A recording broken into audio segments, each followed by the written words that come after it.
मान्यवर, सुधांशु जी ने मुसलमानों के लिए कुछ नहीं किया है, इंडिया अलायंस के लिए किया है। अब मैं एक एक कर बता देता हूं। अरे सुनो ना भाई, आप सुनो तो। अरे दिग्विजय सिंह सुनिए, मैं खड़ा हूं ना अपने पैर पर।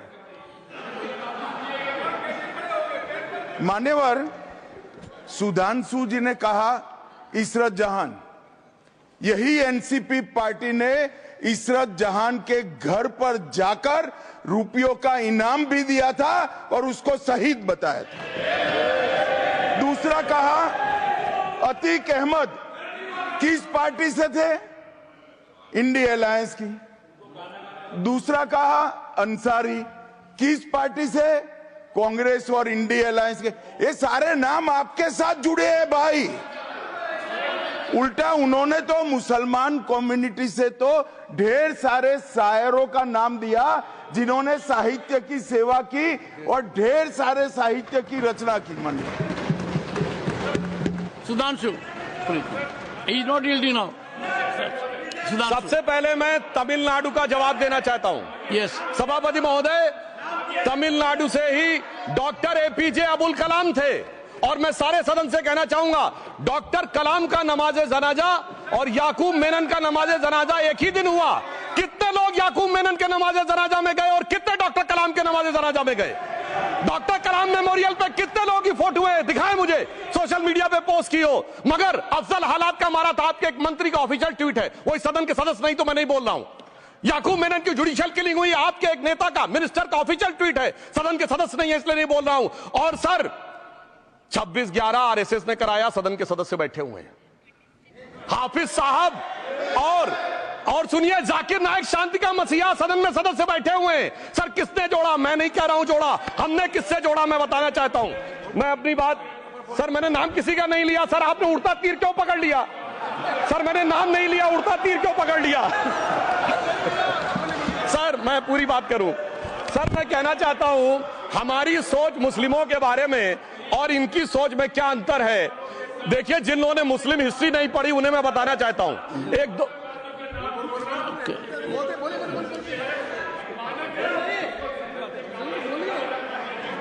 सभापति महोदय, मैं थोड़ा उन लोगों को इस्लामिक हिस्ट्री के बारे में बताना चाहता हूं। Honourable Digvijaya Singh please, no I give a chance, I give.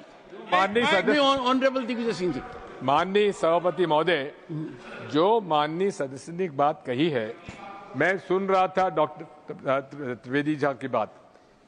उन्होंने कहा था ऐसे ऐसे ऐसे मुसलमान हम लोगों के साथ हैं और वैसे वैसे मुसलमान इन लोगों के साथ हैं। बात यह है कि आपने जिस तरह से इस पूरी बात कही है, ये घोर आपत्तिजनक है, अपमानित करती है। और जो माननीय सदस्य ने भी मेरे बारे में भी कहा है, मैं उनकी निंदा करता हूं।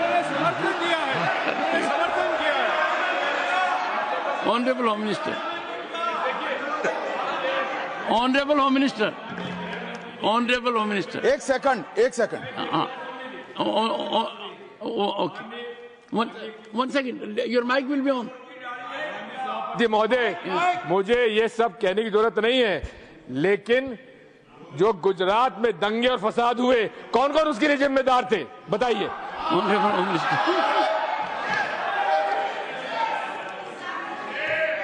मान्यवर, मैं ध्यान से बारीकी से पूरे संवाद को सुन रहा हूं।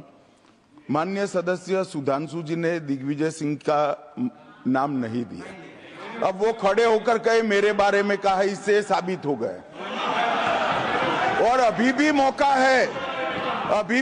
है, आपने नहीं कहा है कि 26/11 के हमले में आरएसएस का हाथ था, तो अभी खड़े होकर माइक चालू कराकर बुलवा दीजिए। माननीय,